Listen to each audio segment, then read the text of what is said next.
Good afternoon, students. So I am Nabila Anjum, lecturer in chemistry, Vijayanagar College, Hospet. So today let me discuss the polymer science and technology, that is 4.4 paper. So in that let me discuss the first unit, importance of polymers and the basic concepts of polymers. So before going to start this chapter, let me discuss the polymer. What do you mean by polymer? The polymer is derived from a Greek word, that is, it is mainly consisting of two words, that is poly as well as meros. So where poly is nothing but the many, as you all know, and meros is nothing but it is mainly consisting of units. So the definition or the meaning of polymer is it consisting of mainly many units. Okay, so let me go to the definition of polymers. Meros means units, as well as you can say it is mainly consisting of many parts. Okay, let me go to the definition of polymer. So as you all know that the definition of polymer is nothing but the polymer is a compound where it is formed by the combination of large number of monomer units. Large number of monomer units through a covalent bond in a regular fashion. So let me go to the definition of monomer. So monomer is nothing but it is a simple molecule where it acts as a basic part of a polymer. Okay, so next definition is polymerization. So polymerization in general, you can say that the process of formation of a polymer through the monomer is called as polymerization. Okay, so let me go to the classification of polymers. So various classification of polymers can be seen. First, based on sources. Based on sources, you are dividing the polymers into mainly three categories, like natural polymers, semi-synthetic polymers,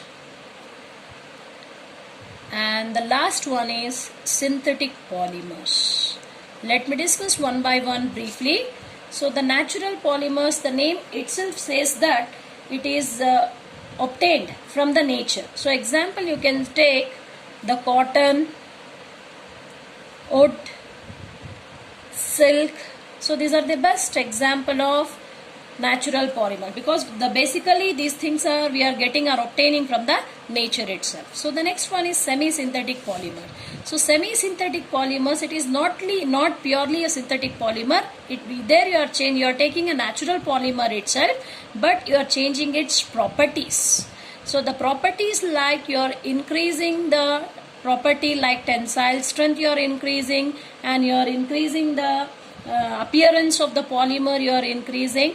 So it gives the extra tensile strength as well as the appearance also, you are changing it. So the best example you can take Cuprammonium silk.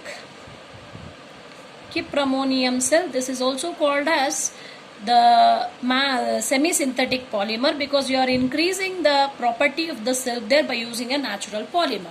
So the name itself says that the semi-synthetic polymer, by using the natural polymer, you are converting, you are increasing the properties as well as tensile strength of the natural polymers, and it is of commercial importance. Okay, so the next one is, the last one is synthetic polymer, that is also called as man-made polymers, you can say. Okay, it is also called as industrial polymer, because of commercial purpose, complete the polymers is made in manufactured in the industry. The best example you can take PVC, polythene, because the PVC pipes we are getting in the plumbing purpose. So PVC as well as the polythene is the best example of synthetic polymers, that is also called as man-made polymer. So this is about the classification, which is mainly based on the sources. So next one is the classification, which is based on the mode of classification based on the structure. So based on the structure, you are classifying the polymers into again mainly three categories here. Again, one is linear polymer, another one is branched polymer, and the next one is three-dimensional polymers. So let me discuss one by one. Linear polymer is nothing but the linear polymer, it is obtained in the form of straight chain. The chain is present in the form of straight line. So the best example is PVC, polythene and polystyrene. Polythene and polystyrene. So the branched polymers is nothing but the linear chain is present like carbon-carbon bond like this, which has to be attached with the side chain here. So example you can take in the branched polymers, PVC also you can see, and even you can see the nylon 66. These are the example of branched polymers. So next one is three-dimensional polymers. So three-dimensional polymers is nothing but it is also called as framework polymer, you can see.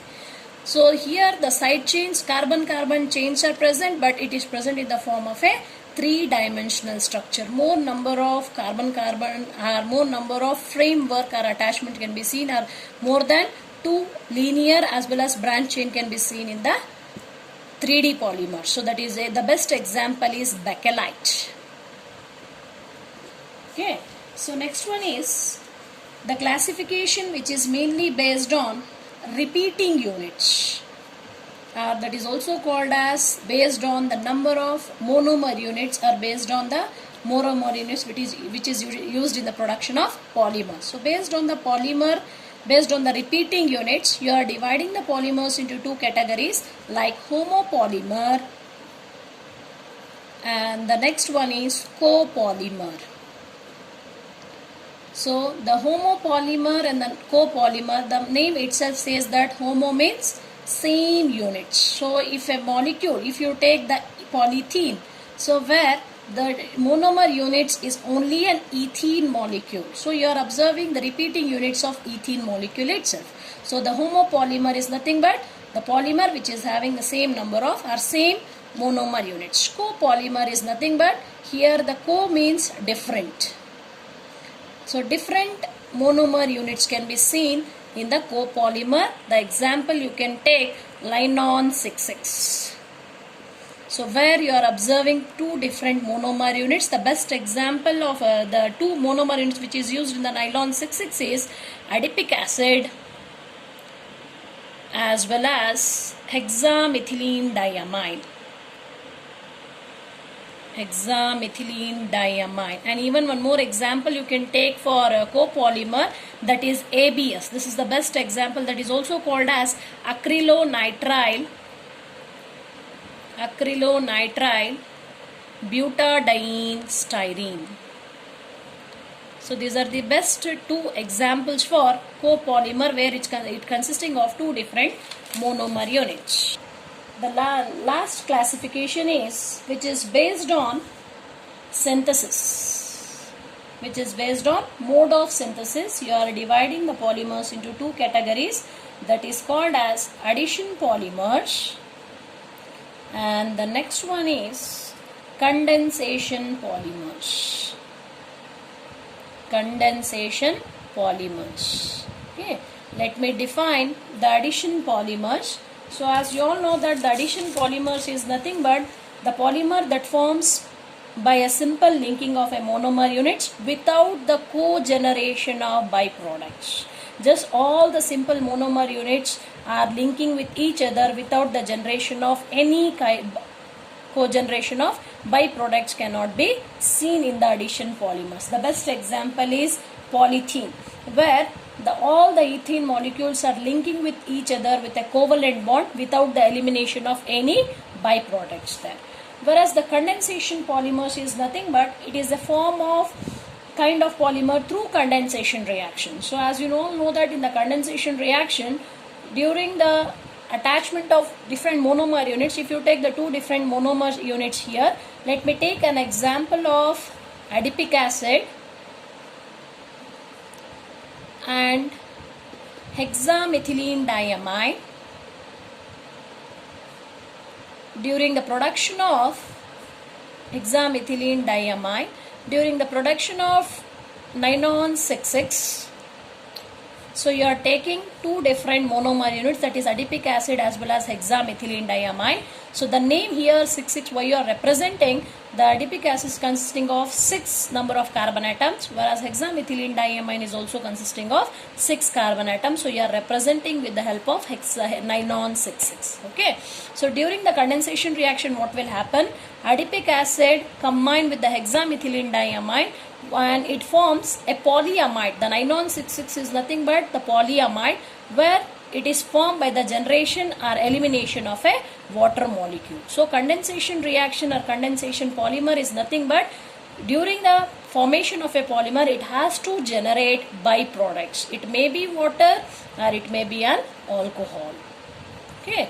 So this is about the basic synthesis types of polymers, which is based on the process of synthesis. Okay.